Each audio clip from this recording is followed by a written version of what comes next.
You are listening to the Keep the Weight Off podcast with Dr. Angela, episode number 32. Welcome to the Keep the Weight Off podcast, where we bust all the dieting myths and discover not just how to lose weight, but more importantly, how to keep it off. We go way beyond the food, and we use science and psychology to give you strategies that work. And now your host, Dr. Angela Zechmann. All right, so welcome back, everyone. Super excited to have you here with us today. Marshall is back. Yay! Welcome back. I'm back. It feels really good to be back, you guys. Hi, I'm here. Awesome.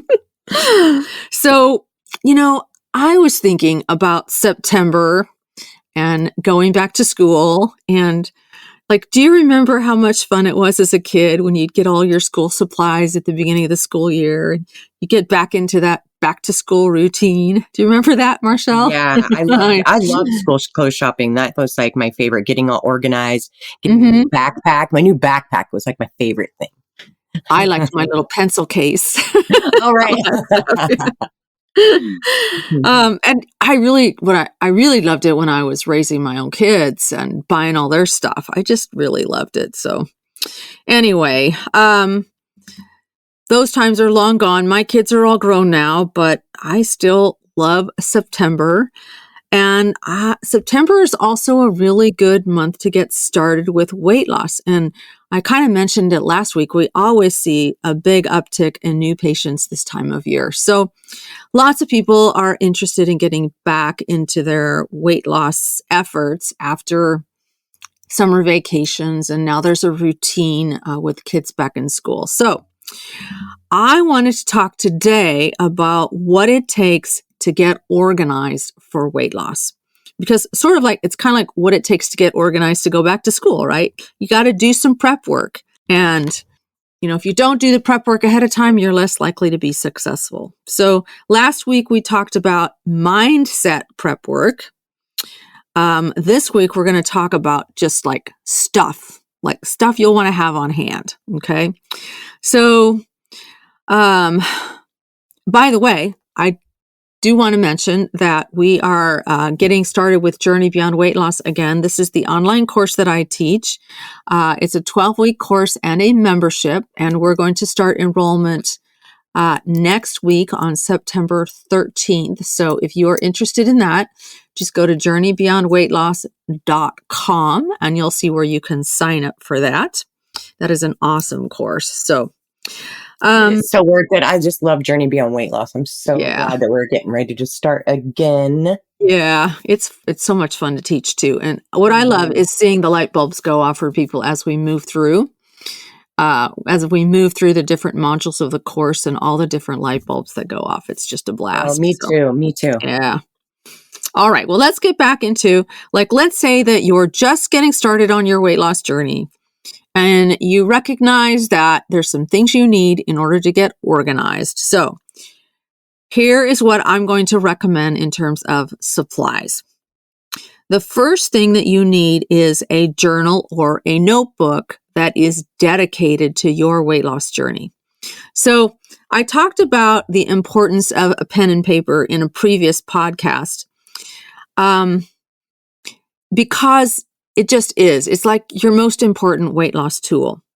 And the first thing that I want you to do when you get your pen and paper and you start thinking about your weight loss journey is to do some serious thinking about why you want to lose weight. And I would write down at least 20 different reasons.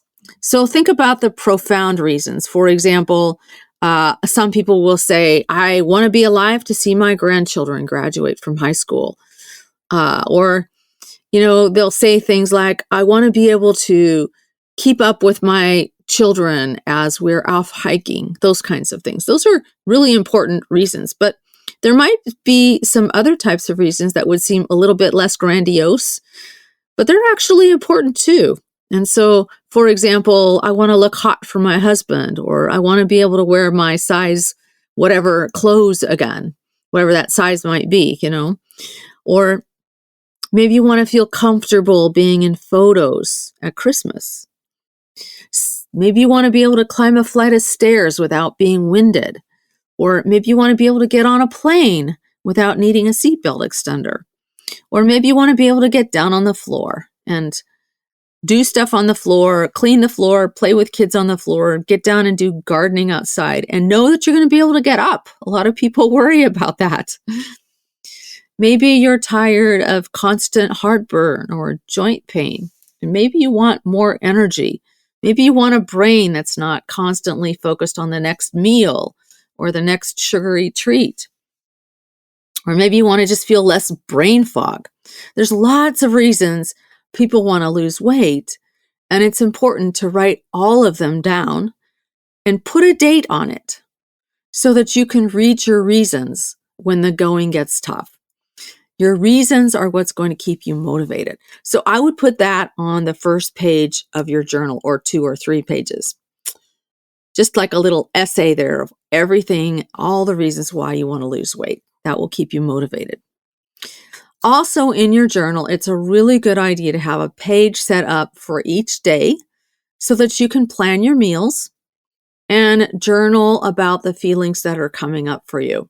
I always say, once you take the food away, you're left with your emotions and you're left with yourself. And there's some profound learning that's going to happen. And so this journal is going to be a record of all of these breakthroughs that you're going to have. And it is really, really fun to look back on it too. Okay, so journal and a pen. Do you have anything to say about that, Marshall? So I was just thinking, actually, I was going to bust in here for a second. Yeah, bust in. I think, like, for me, that is one element that I have missed. I mean, I've written notes and Journey Beyond Weight Loss, for different modules. I've done a lot of reading, all that stuff, but I really have missed like this major important element of doing some journaling and doing this really important 20 reasons why I'm doing it. And starting from the very first. So I will be getting a very special journal. Yeah. Like ASAP. And I'm going to try this because I'm going to be doing the 5-day detox again myself. I'm doing this because I need to do it. I've gotten pretty far off track, which is easy to do, everyone. Super easy. Oh, for sure. Do. No question. I was doing super well. And summer just kind of wiped me out in a lot of different ways. And so I'm back. I feel like mentally ready to do the 5-day detox again, sugar and flour detox. Is what I'm talking about. And so I'm just going to really apply what we're talking about today to that. Getting ready to do that. Yeah. And so this journaling, like I said, I mean, just like the light bulb just went off for me. Like, wait a minute. I didn't did we talk about this before? Because this is something I missed. Yeah. Yeah. So yep. So I would get a journal that's got enough space in it too, that you can write everything. I'm gonna not one of those teeny weeny little ones, right? Right. Yeah. So and you mentioned the 5-day sugar detox. We will put a link to that 5-day sugar detox menu. So if you're listening to this podcast, you can just go to the show notes on journeybeyondweightloss.com/podcast. Go to the show notes and we'll put the link to the sugar and flour detox menu there for you. So you have a starting point. Yeah, it's really helpful, you guys. It's really, really helpful for me. So just to get you going. Yeah. Yeah, for sure. Okay. Alrighty. All right. Next up is a food scale and some measuring cups and some measuring spoons. And the reason is because I recommend, at least in the beginning, I think it's a really good idea to weigh and measure everything that you put in your mouth. And, some people think, well, that seems a little bit compulsive. But what I want you to know is that your brain has no idea what an appropriate serving size is. I remember one time I decided to measure 2 tablespoons of peanut butter because I was just testing myself, because I used to make myself this chocolate shake drink every morning, and I would throw 2 tablespoons of peanut butter in there, but they were heaping tablespoons. And so I put what I thought was 2 tablespoons, or what I would usually put in. And I put that down on a piece of wax paper, and then I measured it to just see. And it turned out it was 5 tablespoons of peanut butter. So I was pretty shocked. 2 tablespoons of peanut butter is not that much peanut butter. So I totally remember when you came to my house and did this exercise with us as well, because we were talking about, measuring food. And I was like, that in my head, I was thinking, I've seen people do that before, and it just seemed like so over the top to me. It does. And the thing is though, is that you don't need to weigh and measure your food forever. It's not like a thing you're going to be obsessed with, the scale. For me, it was just a tool because my eyes are bigger than my stomach. And so when and that's an always, I don't care if you give me broccoli, I'll eat, 5 pounds of broccoli. I just don't have any boundaries with food at all. And the amount of food that I'm eating. So, even if like I said, even if I'm eating all vegetables, I'm going to overeat them because my mind, I can't visualize, the proper amount. So it's not like a forever thing. It's just to get, an idea of like what it looks like to have like 1/4 of a cup of something, what it looks like to have, like that serving of protein. And then once you get that down, then it becomes, then it's just easier because you just know what it looks like. But the food scale, like I have one. And so I'm going to use that one again. And, and I just think it's such a cool, awesome thing to do. Like I said, at first I was like really standoffish and I was like, oh my gosh, I've seen people do that. It's like so weird. You know, like it's so obsessive, I'm not doing that. And then I thought, wait a minute. Once I started trying to do like the 5-day sugar and I'm like, wait, 1/4 of a cup. What does that look like? Yeah. I don't even know what that means, so just super, super handy tool. So yeah. Yeah. Well, and sometimes it's very interesting just how much, like if you've got vegetables, for example, I always tell people try to get 10 ounces of vegetables at lunch and 10 ounces of vegetables at dinner. And when like 10 ounces of spinach, like you're never going to eat 10 ounces of spinach. You might eat 2 ounces of spinach. It's a lot of food. Right. Remember all those times I have my big salad that I'm bringing to lunch and you're looking at me like, how are you going to eat all that? I'm like, well, I'm going to try, Yeah, it's a lot of food. So I guess, my point is that you really don't know what the appropriate amounts of food is, and you really need to weigh and measure it, at least in the beginning. And every now and then, I just check myself once in a while too. It's not like it's not like it's this obsessive thing that I have. Right. Yeah. Right. Okay. Next thing is to get some of those great little glass or plastic containers that you can use for meal prep. And I would recommend getting at least a week's worth of these little containers, because if you want to be successful at weight loss, you've always got to be planning ahead and doing your meal prep in advance. Now, why is this so important? Here's what I always tell my patients. There are 2 parts of your brain that are going to be making food decisions. The first part is your primitive brain, and this is like the reptile brain. It is motivated. There's a triad of motivations that this brain has. It's seeking pleasure, avoiding pain, and doing whatever's easy and convenient. So that's that part of your brain. The other part of your brain is your prefrontal cortex, which is the front part of your brain, the most evolved part of your brain, the human brain. And it's also called the executive brain. And this part of your brain can think long-term and has your weight loss goals in mind. So which part of your brain do you want making your food decisions? Well, of course, the executive part. Of course you do, right. So if you want to be successful, that's what has to happen. That part of your brain has to make the decisions, which means planning and prepping your food ahead of time is key. So you don't want to have your reptile brain making any food decisions at all. So whenever a patient tells me that they're trying to grab food at the last minute and they're having a hard time making the right choices, I know that they're making this mistake. And it's super, super common. So I want all of our podcast listeners to know that if you really want to be successful at this, developing a habit of planning ahead, it's not just important, it's essential. So get prepared with the right containers and get an on-the-go cooler and some ice packs. So you're going to need that as well if you're somebody who is taking your lunch with you all day long, and your snacks and all of that. So make sure if you need to carry food with you, that you've got a way of doing that. Okay? So those are the supplies that you need. The little glass or plastic containers that you can do food prep in, and some sort of cooler if you are on the go a lot. Yeah, and you can get them at the dollar store. I mean, they don't have to be expensive or fancy. You know, you can get them at the dollar store.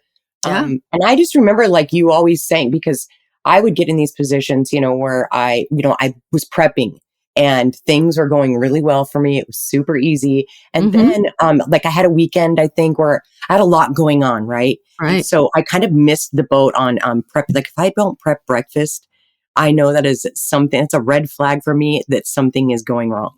Yeah. Because breakfast is the easiest meal for me to skip. And I was prepping, with these really awesome egg frittatas that we do have the recipe for if anybody wants it. And, it got away from me. And that whole next week, no matter what I was just like, I just felt like I was behind and I couldn't catch up. I just had, I had like this weight on my shoulders and I was just making the wrong decisions with food. And it was like a lesson learned, that if if you don't prep your meals and you're tired and you don't have the right food in front of you, you're going to get the wrong food. It just is what it is. And prepping is such a huge part of this. Huge. And it's not just because you're on a diet. It's because that's what you got to do when you live in this country, when you live in the food environment where, there's just crap everywhere. So, right. All right. So that's that. Next is to get a really good set of knives. So, Marshall, do you have a good set of knives? We do. Yay. Awesome. Yeah. A lot of people hate food prep because it feels time consuming and it feels really difficult. And one of the reasons is that they're trying to chop their veggies with low quality, dull knives. I mean, it's painful to do that. And it's dangerous to do that. It's true. So you need a really good set of knives of different sizes. And you need good cutting boards. And you just need to have good supplies. So make that investment in your health and you will thank me for it. All right. The next thing to get organized, and this is not a thing to buy, but it's a thing to do, is to clean out your pantry and your refrigerator and your freezer. I remember this. Yeah. So basically what you're doing is you're getting rid of all the unhealthy junk food that's going to be lurking around tempting you as you're going through your detox. I don't recommend giving it away. I don't recommend taking it to the office. I don't recommend handing it off to your neighbors. Just throw it out. You may have things like cookies and chips and brownie mixes and crackers and containers of cookie dough and sugary yogurts and soda and chocolate milk and all kinds of stuff. And in your fridge, you might have frozen pizza and ice cream in your freezer. All of this stuff has the potential of tempting you away from your goals. And especially in the beginning, when you're going through sugar and flour withdrawal, you really don't want to have that stuff around. So we've talked about this before on the podcast, how these foods are actually very powerful drugs that light up the dopamine in our brains. And so you're going to do best if you keep them out of your house. If that's not possible because you're living with other people and they want that stuff around, perhaps you could ask them to just keep these foods in some sort of special cabinet or even in the trunk of their car so that it's out of sight for you and out of mind for you. Okay? This is something that is so important because I have seen this time and time and time again, even in my own life. Yeah. And with patients that come in that really struggle because there's two or more. I mean, some people live with roommates. Some people, their husbands or their children, eat differently. And it is this right here is like when you got to really put your boundaries in place and put your foot down and say, I'm doing this for my health. I need the support. I need your help and your understanding in our living situation. I cannot have the stuff around me. And And of course, you don't want to make decisions for other people because, that's not okay. But, you gotta really like be vocal and be really bold and really put your boundaries down. Because if you don't, then this can just become, it will become a struggle later on.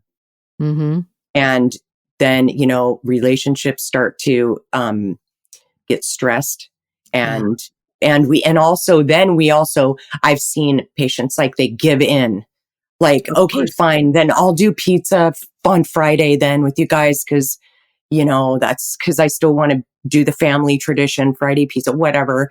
And you just, you got to be all in on this. Yeah. So it is definitely something that will come up if you don't just throw that shit away. Yeah. Throw it away. Yeah. All right. Okay, so the next thing you're going to want to do to prepare is to develop a menu plan. And if you want to do our sugar and flour detox, you can use that one.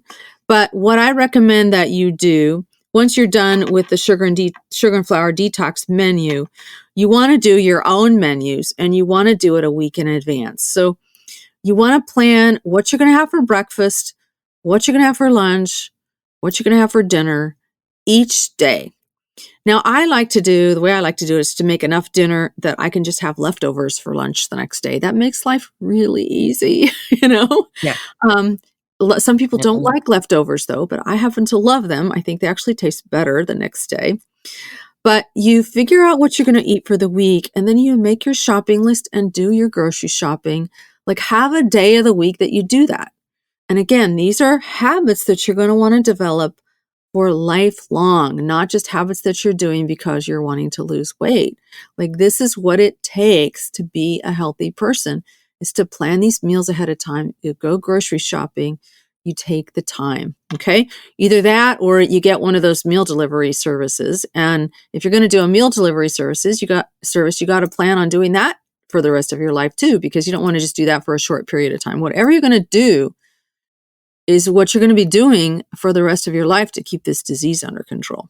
Okay, so I recommend that you just have planned a time every week where you just get it done. You get your meal planning done, you get your grocery list written, and you go to the grocery store and you get all the stuff so that it's all ready to go. And I know it seems hard at first because that's how it was for me. It was a little overwhelming because when you change, because it was so weird. I had these blinders on before and I didn't even know that I had them when I went to the grocery store before I had changed, the way that I was eating.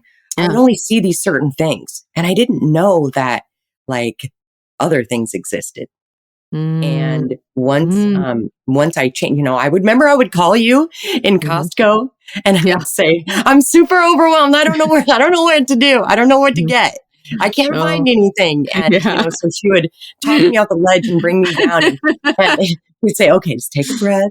It's going to be okay. Like go to the produce section. Yeah, exactly. Yeah, if you feel overwhelmed, just run to the produce section.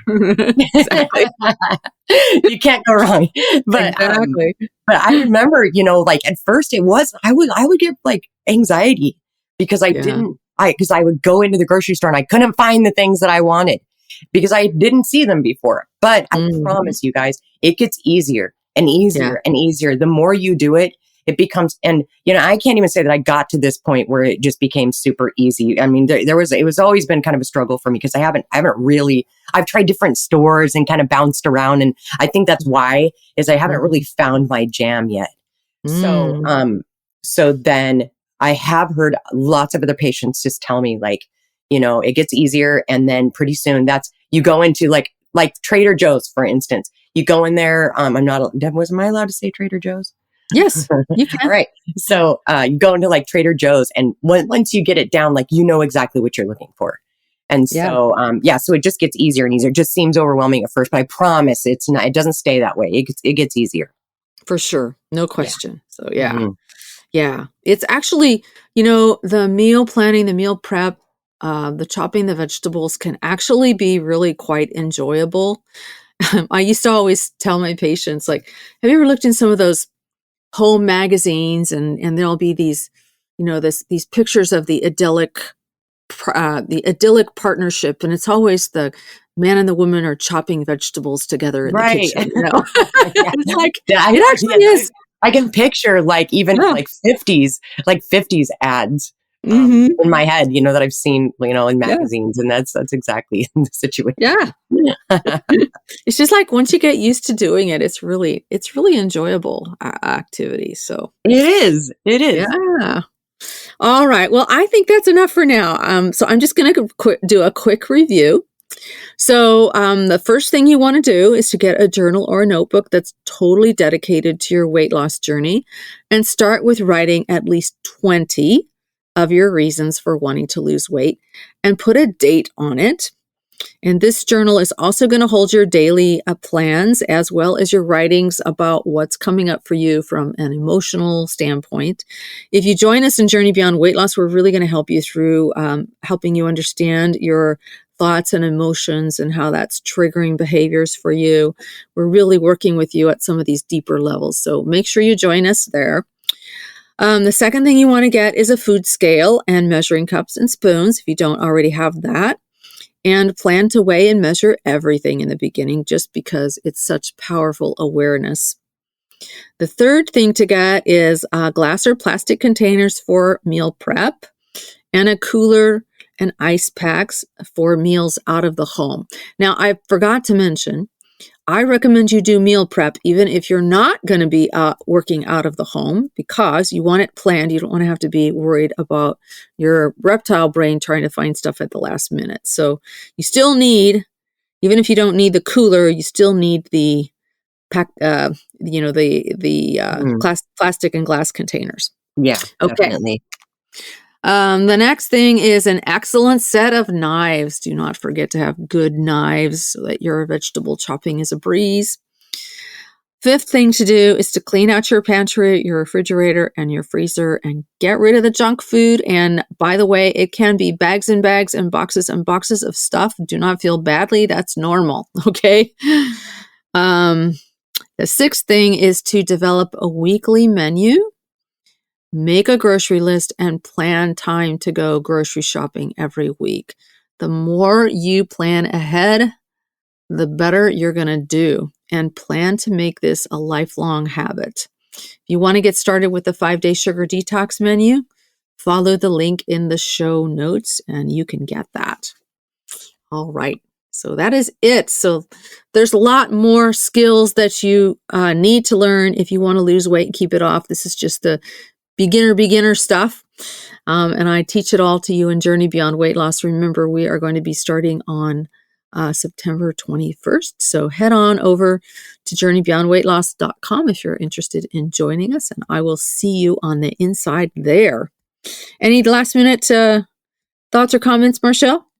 No, this is exciting stuff. I'm ready to get started myself. I can't ready wait. to get going. Yeah. Awesome. Yeah. All right. Take care, everyone, and we will see you next week. Bye. Hey, if you really want to lose weight and keep it off for good, your next step is to sign up for Dr. Angela's free weight loss course, where you're going to learn everything you need to get started on your weight loss journey the right way. Just head over to journeybeyondweightloss.com/free course to sign up. Also, it would be awesome if you could take a few moments and write a review on iTunes. Thanks, and we'll see you in Journey Beyond Weight Loss.